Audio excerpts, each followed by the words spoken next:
all have a stress container, and some of us have larger stress containers like Sarah, some of us might have a smaller stress container like Michelle. Broadly speaking, we have a maximum stress capacity, and some of us have a higher threshold and some of us have a lower threshold. Stress can come from anywhere. So if we take Amy, Amy might be experiencing some kind of work-related stress, whether that's deadlines, workload, and that stress starts to flow into her container. She might also be experiencing stress with family, whether that's caring for elderly parents or children. We also have relationships, friends. We might be worried about finances. We know the cost of living is very, very real for people. Then we might have small everyday stresses.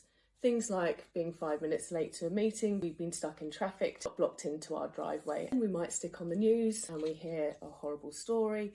We worry about climate change. As I look at the stresses in Amy's container, Amy's really starting to fill up. If I look at Michelle's stress container, well, actually at this point, she'd probably be overflowing. She wouldn't be coping at this point. If we look at Sarah, well, Sarah's stress container, she'd probably still have quite a lot of capacity. When it comes to stress management, it's really important that we don't get to this point of overflow. For Michelle, it's going to be really important for her to consider her coping strategies. Coping strategies can vary. We might be able to go for a walk or engage in a hobby or an interest, or we need to speak to somebody, or we need to ask for help, or we're looking at our priority list. It really does depend what that stress is. It's going to be important to ensure that we aren't tipping over, because as soon as we're overflowing here, that's when poor mental health can start to arise. Equally, there's a lot of research around stress and long-term issues with our physical health. So let's say that Amy starts to engage with a coping strategy, whether that's talking to a friend or a family member or engaging in a hobby or an interest. Engaging in helpful ones can help us